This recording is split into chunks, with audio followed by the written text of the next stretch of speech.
driven by a combination of social, political, and economic elements. Issues regarding the prospect of shared suffering in Canada have persisted over the years. Although Canada is seen as a peaceful country, underlying issues will aggravate should they not be addressed. People are uncomfortable for a multitude of reasons, including political disruption, financial differences, native liberties, and natural worries. Knowing these cycles helps one determine the likelihood of common disruptive effects and create plans to stop such showdowns. People are fleeing Canada at a faster rate than ever before, with conservatives arguing that Justin Trudeau's rule has made the country worse. The reasons for people leaving Canada include high taxes, poor living conditions, and the lack of benefits they expected from moving there. Many immigrants have moved to countries like the US from Eastern Europe, Bulgaria, Serbia, and Poland, as their home countries have improved and the places they moved to have worsened. The South China Morning Post highlights that many immigrants are drawn to Canada's global image, but they find reality on the ground different. For example, Canada is a 3-star hotel charging 5-star rates, which is exactly the definition of a legacy brand country. This is why immigrants move to countries like Canada and the US, as they can afford better services and stay at name brand hotels. Legacy brand Western countries such as Coca-Cola are living off of fame and charging higher prices. They shut down services like pools, spas, and massages and charge 5-star prices. This has led to the closure of hotels in far-flung places such as Intercontinental, which may be 2 or 3 times the price of a similar quality local hotel. As a result, these countries are no longer providing 5-star services and they're living off of the brand. In contrast, people in countries like Cairo and Egypt are moving to countries like Malaysia, where they can find safer and more affordable options. However, when people realize they're not getting their money's worth, they may resort to paying more taxes, getting poorer weather, and having less personal freedom. This can lead to civil unrest, as the Canadian Mounted Police warns that the country may descend into civil unrest once citizens realize their poor prospects. The South China Morning Post also discusses the possibility of potential civil unrest when citizens realize they are being duped by the high prices of goods and services. The RCMP, the Canadian equivalent of the FBI, warns that the country may descend into civil unrest once citizens realize their poor prospects. When people realize they're getting duped, they may be upset and start to question their decision to leave Canada. The United States has seen a surge in people leaving the country, with people feeling the country is worse than ever. The situation is causing tension and uncertainty among people worldwide as people continue to face challenges and uncertainty in their lives. The Canadian government has released a heavily redacted report warning that the country's situation is likely to worsen in the next 5 years. The report, obtained through a Freedom of Information filing, warns that the country's situation is likely to worsen over the next 5 years. The report highlights the fickle nature of voters in legacy-brain countries, where even the right-wing party can only do so much.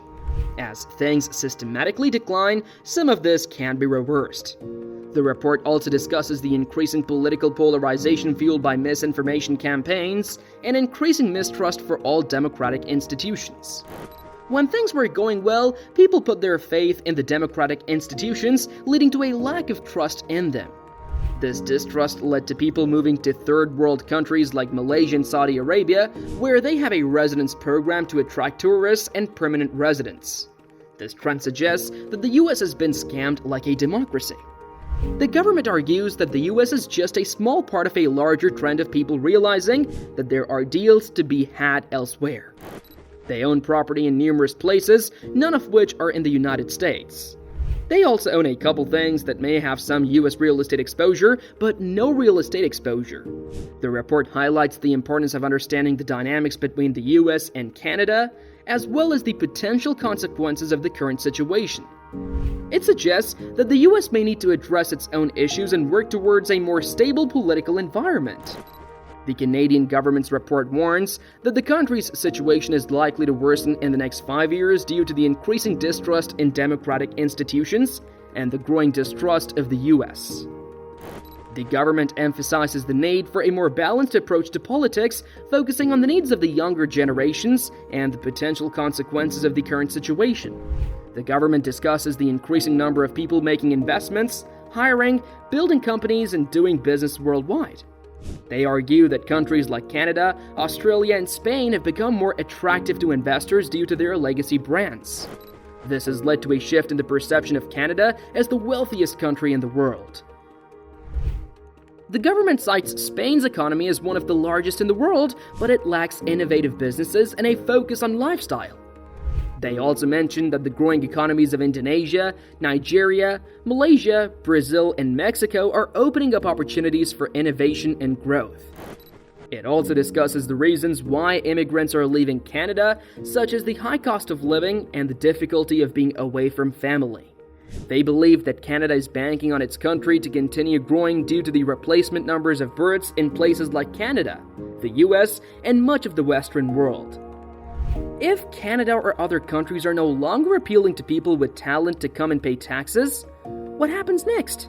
Another issue discussed is the passports of countries that have joined the European Union, such as Bulgaria, Croatia, etc., which have become top tier and don't need a Canadian passport. For example, Serbians need a visa to travel to the US, Canada, or Australia, but not to most other places in the world. The government notes that Colombian passports have improved significantly over time with access to Europe, the Schengen area, and the United Kingdom. However, for Colombians, they still need a visa to enter the US and the UK. It highlights the increasing number of people leaving Canada due to factors such as high costs of living, a lack of innovation, and the increasing popularity of other countries. As a result, the government suggests that countries like Canada and the US should consider addressing these issues to maintain their economic growth and attract talent to their countries. The Canadian passport system has become more attractive to immigrants, especially talented immigrants who are willing to move to countries like Dubai, Singapore, or Europe.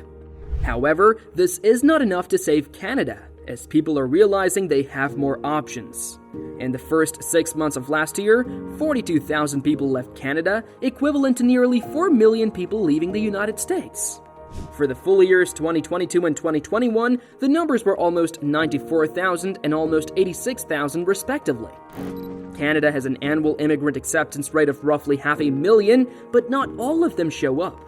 In recent years, for every 5 people coming in, 1 leaves. This is due to the fact that Canadians are not going to be able to replace themselves for the rest of this century. Cracks are starting to show in a big way, not replacing themselves with immigrants. Trained immigrants are increasingly wanting to come to Canada, but the deal is not there. There are many other places that Canadians might not have traveled to, such as Bulgaria, Malta, or elsewhere. There are so many options that Canadians may not realize that someone from Bulgaria or Malta would prefer to go there. Natural-born Canadians are also likely to leave because they realize the deal is not there. If they decide to leave Canada and watch the plays go down the tubes, they can choose to live where they're treated best and keep more of their money. It is becoming increasingly clear that Canada is heading in the wrong direction, and it is uncertain if anything will stop it until it hits rock bottom. Although there are no intentional disturbances in Canada at this time, there are some basic issues that need to be fixed to protect society's desires. A complex and maybe deadly scenario results from social developments, political struggle, financial anomalies, native rights, and natural concerns. Through careful and all-encompassing oversight, Canada may be able to recognize and overcome these obstacles, guiding a more equitable and friendly community. This will improve long-term harmony and soundness and help to lower the possibility of agitation. So, what are your views on the present conditions in Canada? Do share your views in the comment section below. If you enjoyed watching the video, don't forget to like, share, and subscribe to the channel.